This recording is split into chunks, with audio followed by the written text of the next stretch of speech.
Bonjour famille. Est-ce que vous m'entendez? Est-ce que vous m'entendez famille? Bonjour. Ok, pasteur, je sais pas, pasteur Ruchela, tu peux mettre deux textes pour moi. Proverbe 2, versets 1 à 6 et Romains 12, 18. Bonjour, bien-aimés de Jésus, ce matin. Je suis dans la joie d'être avec vous ce matin. Et j'aimerais que quelqu'un qui est un enfant de Dieu, un prince de Dieu, une princesse de Dieu, qui a eu la grâce, qui a reçu la grâce de son Dieu ce matin, qui s'est bien reposé, qui s'est réveillé, qui s'est bien réveillé, peut se joindre avec moi pour célébrer le Dieu vivant, notre Dieu, notre Seigneur et notre Sauveur. Celui-là même qui nous a fait la grâce de le connaître. Ce matin, tu peux le célébrer avec moi. Il mérite d'être célébré. Il mérite d'être élevé. Célébrer, Jésus célébré, célébrer, Jésus célébré. Toi qui hésites encore, qui es se coucher, s'il te plaît, lève-toi, célèbre Dieu avec moi. Célèbre Dieu avec moi ce matin. Tu as plus d'une raison de pouvoir le célébrer parce que le souffle de vie de Dieu est en toi. Célèbre-le. Ne reste pas couché afin que le sommeil n'ait raison de toi. Mais célèbre plutôt ton Dieu, car il mérite d'être élevé, il mérite d'être célébré. C'est un Dieu réel, c'est un Dieu vivant. Alors que d'autres, ce matin, ne peuvent même pas se mouvoir, ils sont couchés parce qu'ils sont frappés par une maladie. Toi et moi, nous pouvons nous mouvoir. Toi et moi, nous pouvons magnifier, proclamer son nom. Toi et moi, nous pouvons nous exprimer. Nous pouvons bouger, nous pouvons agir. Oh, c'est une raison suffisante pour lui dire merci et pour le célébrer. Célèbre-le car il est vivant, il est puissant. Il est puissant. Il est puissant. Il revient avec gloire. Il est puissant. Il est puissant. Venez célébrer la résurrection du Seigneur. Célébrer, Jésus célébrer. Oh oui, peuple de Dieu, célèbre-le. Enfant de Dieu, célèbre-le.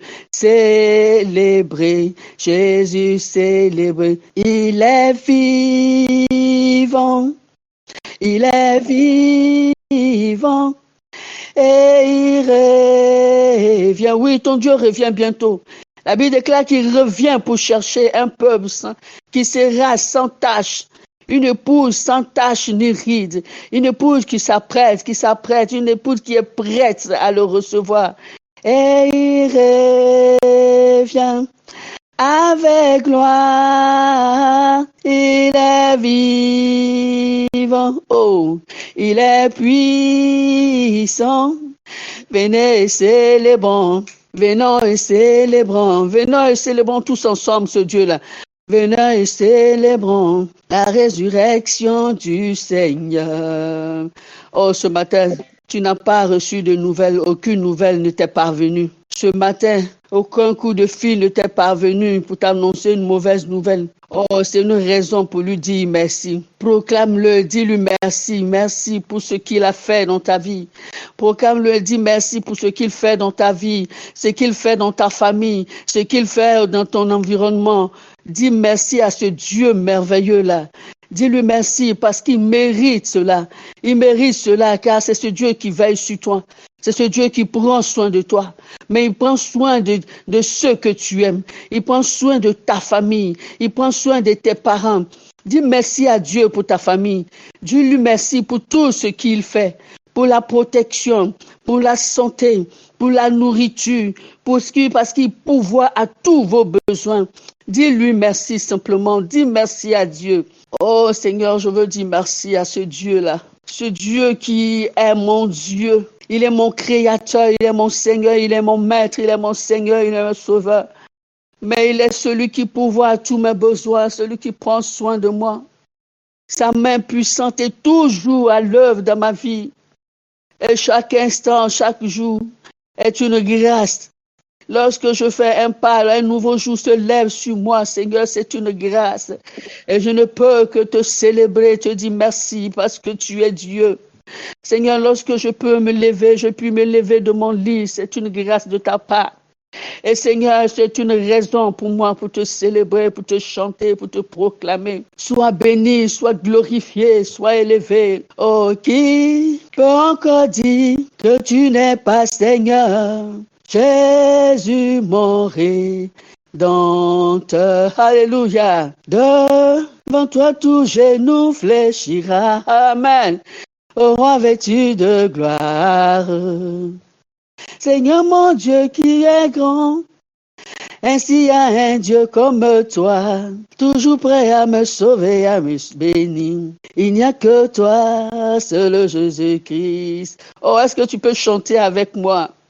Seigneur mon Dieu qui est grand, ainsi y a un Dieu comme toi, toujours prêt à me sauver, à me bénir. Il n'y a que toi, seul Jésus-Christ, qui peut encore dire que tu n'es pas Seigneur. Jésus, mon Rédempteur. Devant toi, tout genou fléchira, ô roi vêtu de gloire. Seigneur mon Dieu, tu es grand. Ainsi y a un Dieu comme toi, toujours prêt à me sauver, à me bénir. Il n'y a que toi, seul Jésus-Christ. Oh Seigneur, mon âme te dit, Seigneur mon Dieu, qui est grand comme toi. Toi qui es toujours prêt à me sauver, toi qui es toujours prêt à me bénir, dans les troubles, dans les angoisses, tu es là et tu me délivres, Seigneur. Lorsque je suis prise par le filet de l'oiseleur, Seigneur, c'est toi qui viens. Par ta puissance, tu brises ce filet et tu me libères parce que tu dis, c'est mon enfant, c'est ma fille, c'est ma bien-aimée. Elle a de la valeur à mes yeux. Seigneur, lorsque je suis découragée, que les situations s'abattent sur ma vie, oh Seigneur, et que le découragement de façon insidieuse vient pour s'installer. Tu es celui qui me dit, relève-toi, pour réencourage, lève les yeux, regarde et compte tous les bienfaits dans ta vie, compte tous les bienfaits dans ta vie. C'est alors que ta vigueur revient en moi. C'est alors que ton esprit vient et prend toute la place et les ténèbres sont chassées et les découragements s'enfuit et je puis me lever sur mes deux jambes et je puis comme la biche gambader sur mes lieux élevés. Oh Dieu, qui est comme toi, toi qui veilles sur ma vie, toi qui prends soin de moi, Seigneur mon Dieu, qui est comme toi. Oh Seigneur mon Dieu, tu es grand. Ainsi y a un Dieu comme toi. Y a-t-il un Dieu qui soit comme toi, toujours prêt à me sauver, à me bénir? Il n'y a que toi, seul Jésus-Christ. Toujours prêt à me sauver, même dans les troubles, tu me sauves, même quand je suis mes deux en plein, les deux pieds dans le péché. Seigneur, la Bible déclare que tu hais le péché, mais tu aimes le pécheur. Tu ne me rejettes pas. Tu tends toujours ta main vers moi, oh Dieu. Et tu m'appelles, regarde à moi. Regarde ma main étendue. Lève les regards, lève les yeux. Et Seigneur, tu me donnes la force. Ta force rentre en moi et je tiens ta main. C'est alors que tu me délivres du péché. C'est alors que tu me relèves. C'est alors que tu me tiens et tu me tiens par la main et tu me conduis. Et je sais que tu me conduiras toujours. À cause de ta fidélité. Seigneur mon Dieu, tu es grand. Ainsi y a un Dieu comme toi, toujours prêt à me sauver, à me bénir. Il n'y a que toi, seul Jésus-Christ. Oui, il n'y a que toi, seul Jésus-Christ. En dehors de toi, il n'y a personne, Seigneur. Il n'y a pas d'autre Dieu. Quand je regarde devant moi, quand je regarde derrière moi, je ne vois personne. Quand je regarde à droite, il n'y a personne. Quand je regarde à gauche, il n'y a personne. Je n'ai que toi, Seigneur. Je n'ai que toi, Seigneur. Et mes regards sont portés sur toi. Mes regards sont fixés sur toi et toi seul, Seigneur. Oh, mon Dieu. Seigneur, mon Dieu, tu es grand. Ainsi y a un Dieu comme toi.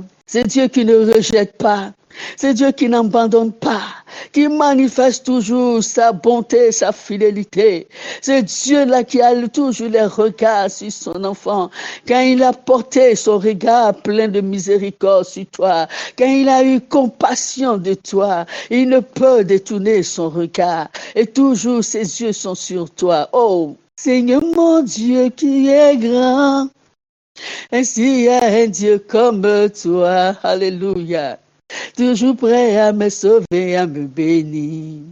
Il n'y a que toi, c'est le Jésus-Christ. Les gens ne peuvent pas me comprendre, Seigneur. Personne ne peut comprendre, oh Dieu. Mais tu es celui qui me guérit. Seigneur, combien de fois j'ai touché la mort, j'ai vu la mort de près. Mais Seigneur, c'est toi qui étais avec moi. C'est toi qui m'as délivré du filet de l'oiseleur. Et c'est toi qui m'as délivré des profondeurs de la mort, oh Dieu. Tu m'as délivré des vapeurs de la mort. Alors que, Seigneur, dans cette salle à l'hôpital, tout le monde était désespéré. Tout le monde y pleurait, ma famille pleurait. Oh Dieu, oh Dieu, mais tu as permis que je sois sereine et que mes regards, mes yeux soient fixés sur toi, Seigneur. J'attendais que tu me prennes avec toi pour m'amener dans ta félicité. Mais tu as dit non, ma fille, reviens parce que le temps n'est pas encore arrivé pour toi. Le temps n'est pas encore arrivé pour que tu rentres à la maison. Oh Dieu qui est comme toi, Seigneur. Oh, combien de fois mon cœur s'est arrêté de battre. Mais Seigneur, c'est toi, l'auteur, l'artisan, celui qui m'a créé. Seigneur, tu l'as remis en marche. Tu l'as remis en marche. Alors que l'ennemi me disait, j'ai arrêté le disjoncteur. J'ai arrêté ton disjoncteur. Seigneur, l'ennemi croyait qu'il se jouait de moi, qu'il se jouait avec mon cœur, qu'il nommait son disjoncteur. Oh Dieu, mais toi, Dieu, tu te riais de lui. Tu te riais de lui parce que l'auteur de la vie, c'est toi.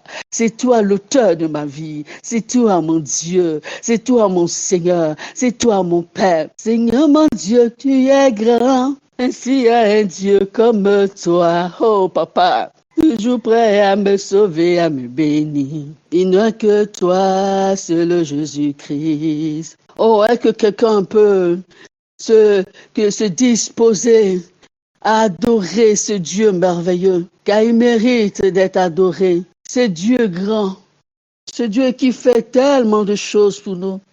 Il prend soin de nous. Il veille sur nos vies. Oh, il est plus que ça. Il est merveilleux. Il est grand. Il est Seigneur. Il est amour. Il est amour. C'est notre Dieu. Mais bien plus, c'est notre Père. C'est notre Père. Celui qui n'a pas hésité à donner son Fils unique pour que toi et moi nous soyons sauvés. Parce qu'il avait vu que nous étions perdus. Ce monde était perdu. Mais ce Dieu-là a pourvu à la perdition. Il a pourvu. Et ce Dieu-là est venu. Ce Dieu-là est venu vers nous. Il est venu vers nous. Il est descendu de son trône. Il est venu vers nous pour nous apporter la victoire, pour nous apporter la délivrance, pour nous apporter la liberté.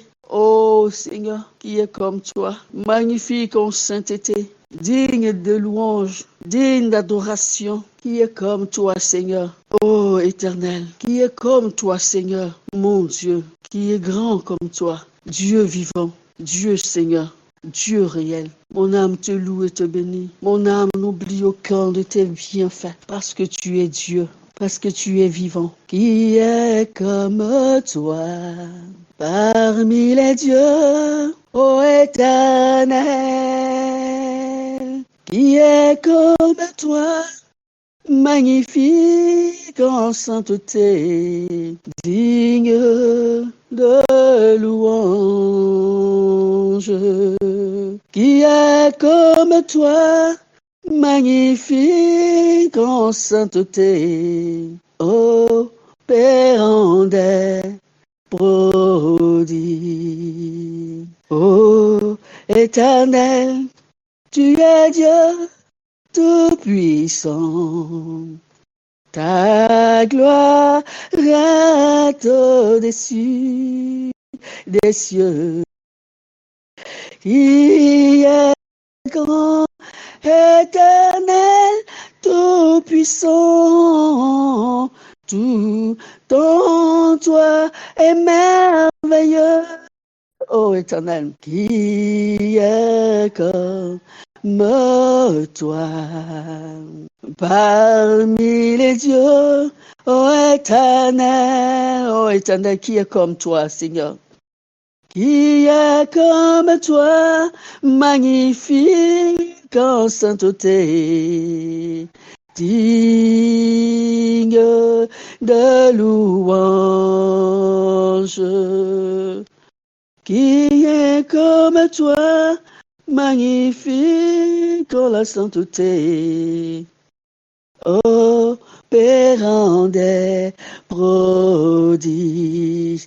Ô Seigneur éternel, qui est comme toi, toi qui opères de grands prodiges par amour, Seigneur, toi qui es bon, toi qui es réel, toi qui es vivant, qui est comme toi, ô grand Dieu de l'univers. Personne, Seigneur, ne peut se comparer à toi. Des hommes se sont élevés. Ils ont proclamé qu'ils étaient des dieux. Mais l'histoire les a rattrapés. Leur vie les a rattrapés. Leurs œuvres les ont rattrapés. Et Seigneur, ils ont été trouvés menteurs. Mais toi, d'éternité en éternité, tu vis. D'âge en âge, tu règnes, et ton trône subsiste à toujours. Tu es Dieu, et l'humanité même te reconnaît ta seigneurie. N'est-ce pas que par toi le temps a été marqué? N'est-ce pas par ton œuvre, par ta naissance, par ta venue sur terre? N'est-ce pas par toi que les temps ont été marqués? Nous disons là, l'ère avant Jésus-Christ et l'ère après Jésus-Christ. Seigneur, c'est parce que tu as marqué le temps, tu as marqué l'histoire par ta vie, tu as marqué toutes choses et les hommes sans qu'ils le veuillent ou non, ils reconnaissent que tu es Seigneur. Oh, laisse-moi te dire, papa, que tu es Dieu. Laisse-moi te dire que tu es mon Dieu. Permets-moi de te dire tout l'amour que j'ai pour toi ce matin. Parce que toi, tu m'as aimé d'un amour incommensurable. Ton amour ne peut pas être quantifié, Seigneur. Ton amour ne peut pas être mesuré, Seigneur. Car, Seigneur, le jour où l'homme réussira à mesurer ton amour, c'est que, Seigneur, tu as cessé d'être Dieu. C'est ce qui fait de toi, Seigneur, Dieu. Ton amour est si profond. Ton amour est si grand, Seigneur. Ton amour est si vaste, Seigneur. Personne ne peut le sonder. Personne, Seigneur, ne peut le surmonter. Et personne, Seigneur, personne ne peut le contourner. Car toutes choses ont été créées par toi. Et ce que tu l'as fait par amour. Même la création du monde, Seigneur. Quand je regarde au paysage, je regarde à la disposition des choses. Je me dis que celui qui a créé cela est un artiste. Dieu, tu es un artiste. Dieu, tu es amour. Parce que la beauté que le monde même exprime, Seigneur, oh Dieu, révèle ton amour, Seigneur, oh Dieu. Tu es le véritable. Tu es l'unique Dieu. Tu es le vrai Dieu. Et je me réjouis de t'appartenir. Je me réjouis d'être appelé enfant de Dieu. Je suis privilégiée d'être fille du royaume, fille du bien-aimé. Ô Seigneur des Seigneurs, Roi des rois, merci, ô mon Dieu, mon roi. Merci, ô Tout-Puissant. Merci, mon Créateur. Merci, mon Dieu, mon roi. Merci, mon Père. Merci, Seigneur, d'être mon Père. Merci, Seigneur Dieu Tout-Puissant, d'être mon Père. Alléluia. Alléluia. Alléluia. Alléluia. Alléluia. Alléluia. Est-ce que ce matin, tu peux acclamer ton Dieu de là où tu es? Tu peux l'ovationner. Si tu es en train de conduire, célèbre-le simplement. Si tu es comme moi, à la maison encore, oh, ovationne-le parce qu'il est vrai, il est Seigneur, il est réel, il est Dieu, il est vivant, Il est Dieu, il est vivant, il mérite d'être célébré, il mérite d'être acclamé. Amen, amen, amen. Je disais au pasteur, je disais de mettre Proverbe 2, versets 1 à 6. Mais vous pouvez m'aider à lire.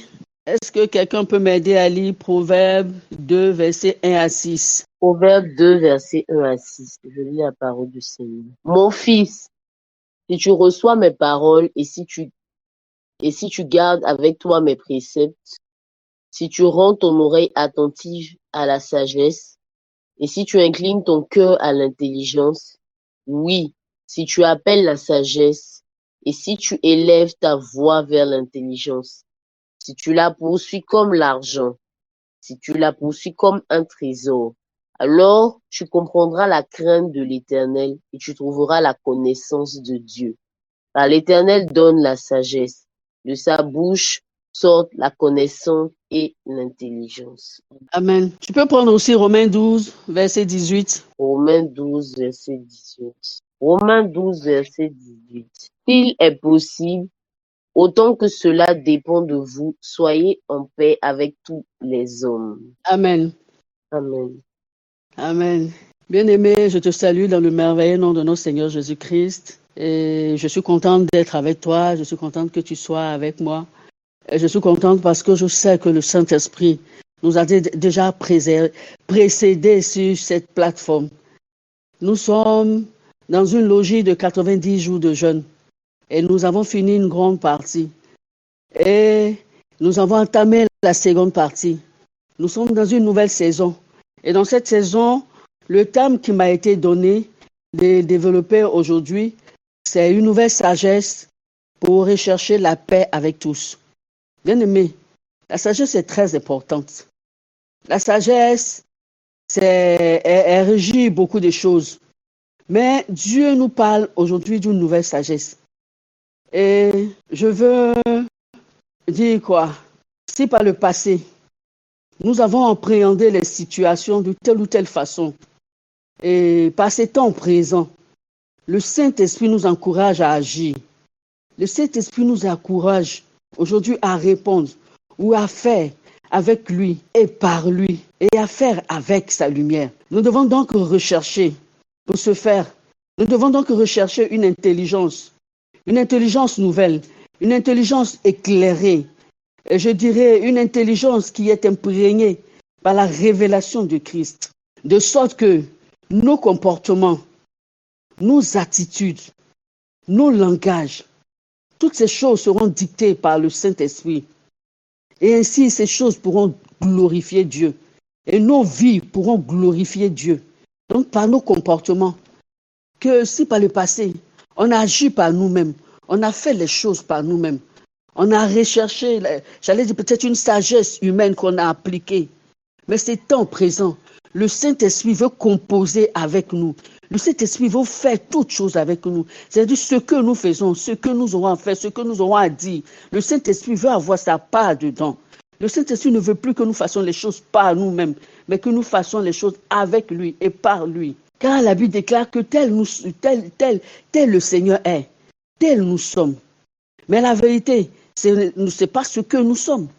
Donc nous dirons que tel le Seigneur est, tel nous devons être désormais. Ainsi donc, nous avons besoin de la sagesse de Dieu pour y parvenir. Parce que nous ne pouvons pas faire les choses comme Dieu le veut, si ce n'est pas par son esprit et par sa sagesse. Dieu renouvellera notre intelligence, si nous le désirons, en appliquant une nouvelle sagesse.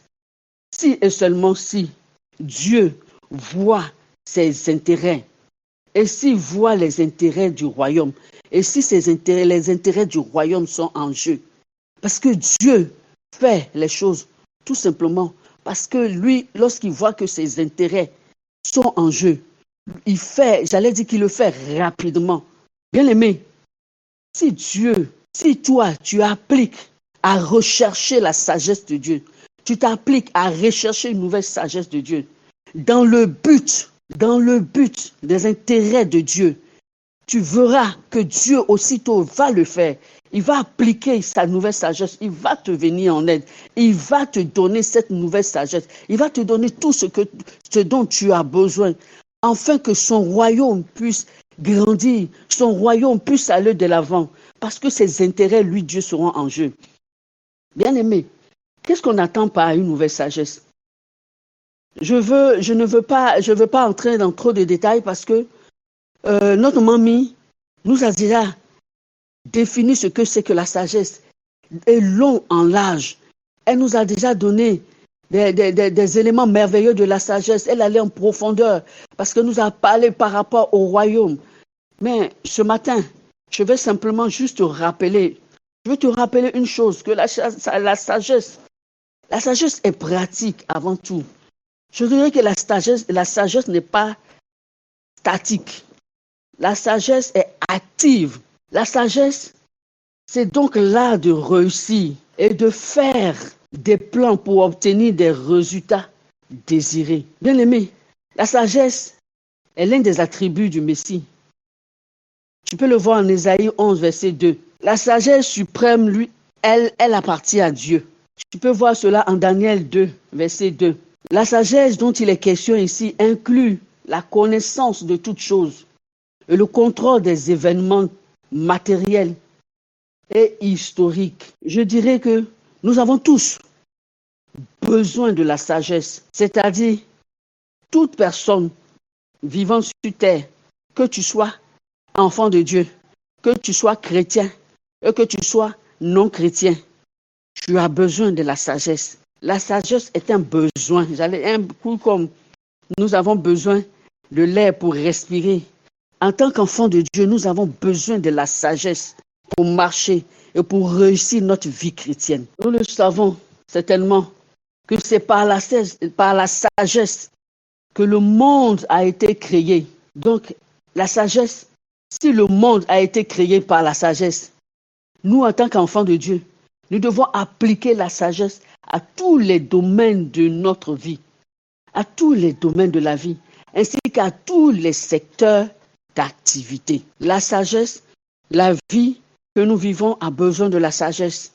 Les secteurs d'activité ont besoin de la sagesse pour bien fonctionner et pour mieux fonctionner. Bien aimé, la sagesse doit faire partie de notre quotidien. Si je peux me répéter, la sagesse aussi est personnifiée. Nous pouvons le voir dans les livres de Proverbes 8. Durant tout le chapitre de Proverbes 8, la sagesse, Dieu parle de la sagesse au travers de la bouche de son serviteur Salomon, comme s'il s'agissait d'une personne. Voilà pourquoi je puis me permettre de dire que la sagesse est personnifiée. Donc, si je peux dire, la sagesse est donc la combinaison de connaissances et l'art de faire réussir. Elle inclut la perspicacité ou l'obéissance à Dieu. Bien-aimé, la sagesse est, l'obéissance est un élément clé de la sagesse. Et j'allais dire aussi que le tout doit être arrosé du Saint-Esprit, c'est-à-dire être éclairé, est une onction nouvelle. Et le Saint-Esprit, c'est lui qui nous communique l'onction. Donc la sagesse dont nous parlons ici, la nouvelle sagesse qui doit nous amener à rechercher la paix, c'est la sagesse qui nous vient du Saint-Esprit. Oh, bien-aimé, je voulais te parler un peu de la paix, parce qu'il est question d'une nouvelle sagesse pour rechercher la paix. La paix, qu'est-ce qu'elle est? La paix ou shalom veut tout simplement dire perfection. La paix est aussi la santé et le bien-être. La paix désigne aussi la prospérité matérielle. Le psaume 11. La paix désigne aussi la sécurité physique. Donc la paix, c'est la perfection, c'est la santé, c'est le bien-être, c'est aussi la prospérité matérielle, la sécurité physique. Tout ça est englobé dans la paix. Tu as la prospérité matérielle, tu as la paix. tu as la prospérité physique, tu as la paix. Bien-aimé, quand tu es malade, tu n'as pas la paix. Quand tu es malade, tu n'as pas la paix, ton âme est troublée. Ton âme est troublée. Donc la paix, c'est la sécurité physique. Quand tu jouis d'une certaine sécurité physique que seul Dieu peut te donner. Et la paix elle est également le bien-être spirituel. Et ceci, on ajoute la justice et la vérité. Nous pouvons voir cela dans le psaume 85, verset 10, et à Ésaïe 57, verset 19. Je dirais que la paix est un don de Dieu. Oui, la paix est un don de Dieu par la personne de Jésus. Jésus est venu et Jésus nous a annoncé une ère de paix et une ère d'espérance. Donc, Dieu nous a donné Jésus afin de nous donner de l'espérance. La paix que nous avons perdue par le péché, la paix que nous n'avons plus à cause de l'insécurité qui régnait due au péché, mais aussi de l'espérance pour nous dire qu'il y a de l'espérance. Dieu s'est souvenu de nous, Dieu est vivant, Dieu est présent pour nous. Amen.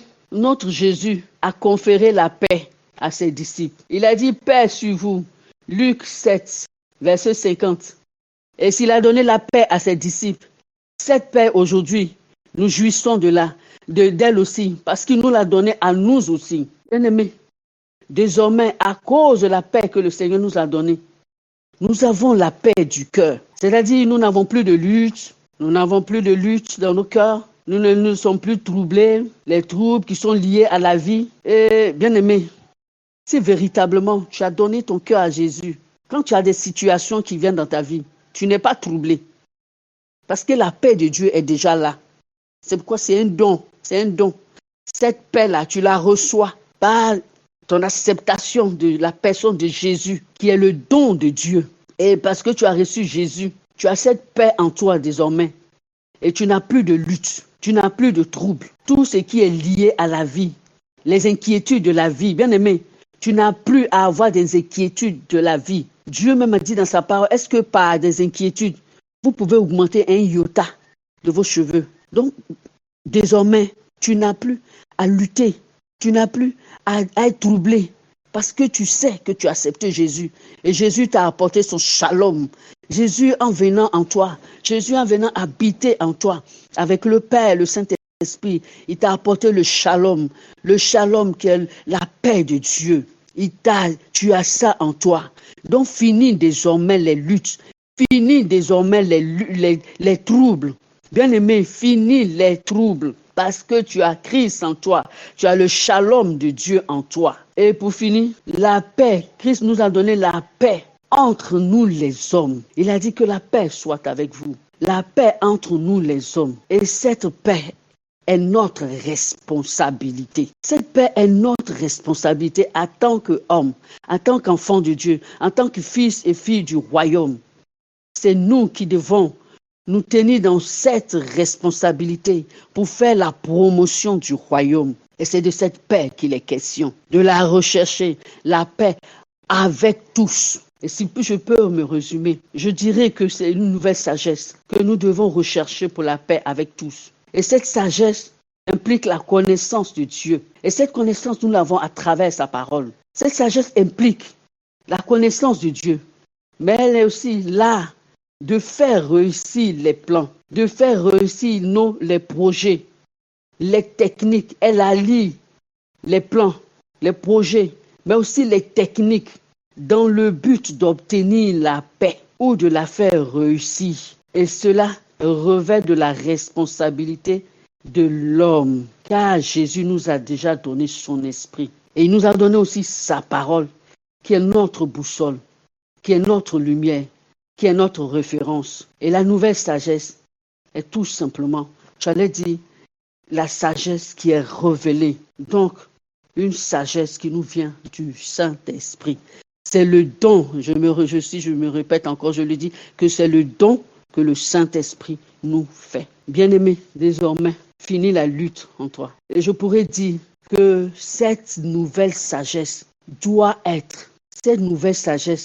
qui doit nous conduire à la paix doit être un nouveau comportement pour chaque enfant de Dieu. Bien-aimé, tu m'entends?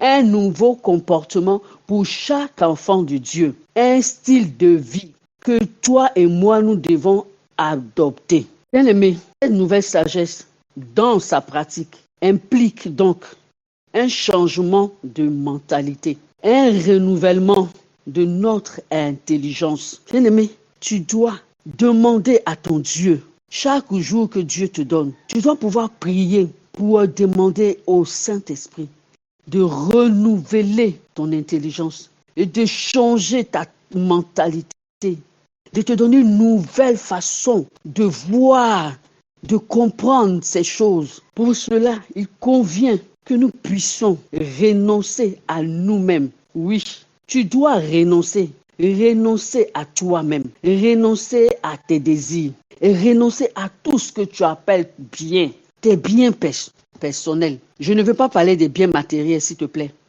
mais je veux parler de l'état de ton cœur, ces choses qui sont cachées. Ah, ça là, on ne touche pas, hein. C'est comme ça, moi je suis. Tu dois me prendre comme ça, c'est ça ton bien. Tu dois renoncer à toutes ces choses-là. Ton moi, ton monde, tes mains, tu dois renoncer à ta personne pour t'abandonner totalement dans les mains du Seigneur pour qu'il puisse te façonner. Bien-aimé, quand je dis tu, je parle de moi aussi. Oui, je suis la première concernée. Mais dans la logique, quand tu parles, c'est-à-dire tu dis tu, sinon, nous devons renoncer à nous-mêmes. Nous devons renoncer à nos biens. Nous devons renoncer à nos mains, toutes ces choses que nous chérissons, que nous nourrissons secrètement. Nous devons renoncer à cela et nous abandonner totalement dans les mains du Seigneur, afin que Dieu puisse nous façonner. Bien-aimés, nous avons été créés à l'image de Dieu et à sa ressemblance. Mais le péché nous a avilis. Et par Jésus-Christ, Dieu veut nous recréer de nouveau. Par le fait que nous ayons accepté Jésus-Christ, par le fait que nous lui ayons donné sa vie, Dieu veut nous recréer de nouveau. Dieu veut nous recréer à son image et à sa ressemblance. C'est pour cela que nous devons nous abandonner à lui. Nous devons renoncer à nous-mêmes. Et nous devons mourir en nous-mêmes, afin que Dieu puisse œuvrer pleinement en nous. Mais au fait, qu'est-ce que le renoncement? Le renoncement, c'est le fait de renoncer, d'abandonner, d'abdiquer, de démissionner, de sacrifier une chose au profit d'une valeur jugée plus haute. Ça veut dire d'une valeur jugée plus grande. Le renoncement est différent de la renonciation. Le renoncement, c'est sacrifier. Sacrifier quelque chose. C'est sacrifier quelque chose auquel tu tiens. À laquelle tu tiens, pardon. Tu dois sacrifier cela pour quelque chose de plus grand. Alors que la renonciation, c'est renoncer à un droit, à une charge, renoncer à une fonction. C'est ça la renonciation. Nous devons renoncer à notre égoïsme. Nous devons renoncer à l'égoïsme. Plus désormais de mon ma, mais si, dis plutôt, par la grâce de Dieu, si le Seigneur le permet. Nous devons renoncer au mensonge. Nous devons renoncer à l'égoïsme pour l'amour, pour la charité. Nous devons renoncer au mensonge pour la vérité. Nous devons renoncer à la vie de débauche pour une vie de sainteté, car nous sommes le temple. Notre corps est le temple du Saint-Esprit et nous avons été créés pour cela. Nous devons renoncer à la vie de débauche, à ces choses qui ne glorifient pas Dieu, pour une vie de sainteté, une vie de sanctification,